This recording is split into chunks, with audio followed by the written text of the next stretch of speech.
Ed Miliband begins his party conference with a threat to break up the banks and a rebuff to union bosses on public sector pay. A Labour leader on the people's side is the not-so-subtle positioning, but apparently we don't know the real Ed. So a short film has been made about him with testimony from his school friends to tell us. Here's our political editor, Gary Gibbon. I think the education that I got at this comprehensive was so much more than how to pass exams. It was about how do you look after yourself. It was about the world is a complex place with people. Labour's party political broadcast sells Ed Miliband as a man from an ordinary school, which gave him schoolmates and insights David Cameron's background couldn't match. Anybody with Ed's experience and background in that kind of school environment must be good for this country. Labour wants to beef up the leader's image this week and answer the question, where's the beef on policy? Ed Miliband announced he would split up banks' so-called casino and retail sides if he judged they hadn't separated their operations enough by the time of the next election. Shadow Chancellor Ed Balls joined MPs taking on journalists in a football game this morning. Unions are angry at talk that Mr Balls is considering sticking to the coalition's tight spending totals well into the next Parliament. I think, frankly, Ed Balls would give an aspirin a headache. And I think he just needs to get out a lot more and needs to listen and not keep preaching at people. Listen to what's going on. Listen to the fact that many people out there are hurting, they want hope and they want vision. And telling them that the best we can offer them in 4 or 5 or 6 years' time is a load more of this without a vision of how you change the economy is not going to attract back those millions of missing voters. Unions look like defeating the leadership tomorrow when the conference is expected to vote against the public sector pay freeze policy. They'll probably be defeated on public sector pay, won't they? I would think so, but this is not just about public sector pay. This is about private sector pay as well, because when the message goes out from this government, and indeed if it was supported by our Labour leadership for pay restraint in the public services, then private sector employers use that to depress wages in the private sector as well. It's just plain wrong. It's crazy and wrong. The rain's come out just as you appeared. One thing voters do know about Ed Miliband is that he defeated his brother in the contest for the Labour leadership.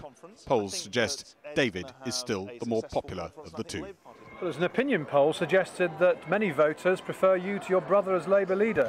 Yeah, but the most important thing to remember is the grass always seems greener on the other side of the fence. This is going to be a conference hour with a difference. But I ask you Ed Miliband's decided to wear the geeky pointy head badge with pride. He introduced a Harvard professor to lecture the party conference on the encroachment of market values on civil society. If money, market practices sometimes crowd out non-market norms and attitudes worth caring about, then tomorrow, economic policy will be centre stage. Too close to the coalition for some here, too unrealistic about the economic challenges for others.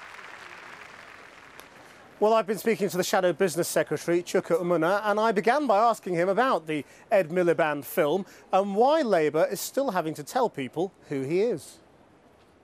Well, Ed's been the leader of the Labour Party for just over 2 years. David Cameron has been the leader of his for 7. And obviously, there are lots of people who do know Ed and do know who he is, but we need to introduce him to as many people as possible. Do you think he's misunderstood? So that when they get to the ballot box, if the general election is in 2015, that they can make an informed decision. Do you think he's misunderstood? I don't think Ed is misunderstood. All along the way, Ed has actually been in front of the debate, leading the debate, and what we're seeking to do at this conference, and of course our main audience here are the British people, is to explain what our responses are to those different problems, and that's what you're going to see in the speeches over the course of this week. But you're not going to tell us your policies, are you? So, well, in the absence of policy, you're going to be doing personality. I'm not saying you should, I'm just saying the fact is, you're not going to be revealing very much policy this week, are you? We are not going to be putting out the 2015, if that's when the general election comes, manifesto now. That would be irresponsible and stupid. Are we going to hear anything about what Labour will cut, given there isn't going to be any money left after the next election, whoever's in power?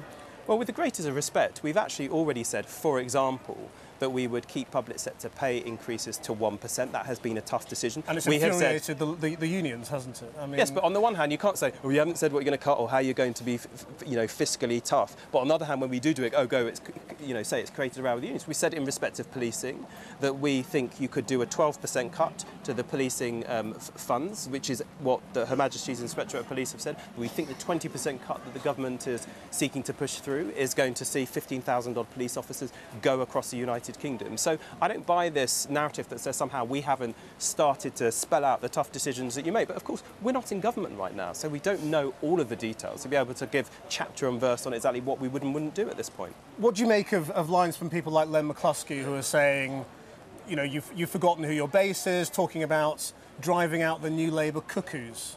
Well, I just don't think that is helpful at all. The strength of the Labour Party has come over history from the fact that we speak for the mainstream majority of people in this country. We are a broad church, and if we are serious about winning back power, and it isn't just winning back power for power's sake, it's winning back power to improve the lives of people who are really struggling in the current economic climate, we need a really broad coalition to do that. And I don't want to exclude anybody from that. Look, these are serious times. We've got serious domestic challenges. We've got big competition coming from other countries internationally. We've all got to tackle those together. You did a fringe meeting with my colleague Gary Gibbon earlier today. The headline that has come out of it so far is Chuka Umunna refuses to rule himself out of future leadership bid. Would you like to do that now?